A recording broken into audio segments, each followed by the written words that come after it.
Mark, Senator Durbin says it was a positive one, but he still has serious concerns about Tillerson's business background and close ties to Russia. Durbin isn't the only senator with those concerns. Tillerson faces a tough confirmation battle. It's making the rounds. Democratic Illinois Senator Dick Durbin gets his chance one-on-one to question Secretary of State nominee Rex Tillerson. Durbin remains skeptical about Tillerson's business dealings with Russian President Vladimir Putin during his time as ExxonMobil CEO.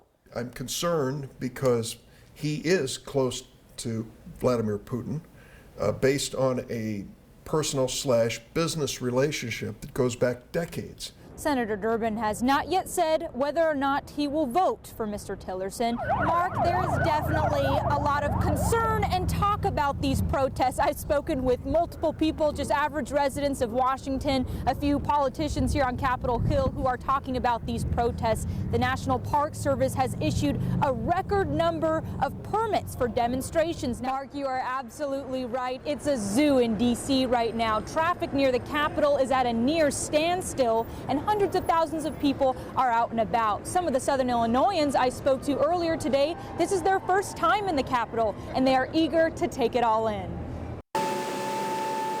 The day before a presidential inauguration, Washington, D.C. is abuzz in a car or on foot. The crowds are pouring in, access to the Capitol under tight control. I did not envision it being this chaotic. Cabs, almost impossible to get a cab if you call one. Linda Goforth has just arrived in the Capitol from Carbondale. We got up at 3 o'clock this morning. Actually, we really didn't go to bed. We just kind of dozed. She's one of hundreds of Southern Illinoisans who descended on the Capitol Hill Club to collect their tickets for Friday's inauguration. And Anna, have there been any major protest yet? Not that I've seen, Mark. In fact, a few of the people I spoke to today said they were surprised about the lack of protests they've seen so far. However, that doesn't mean they're not going to happen. The National Park Service says it has issued a record number of permits for demonstrations this year.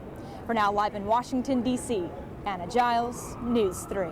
Crews have been out doing prep work for this inauguration ceremony all day. They are still out tonight, making sure barriers and bleachers are all set to go for tomorrow. Mark, it was very orderly and drew lots of applause from the crowds. Donald Trump is officially president, which comes as a relief to many of his supporters, but it also sparked violent protests near the Capitol.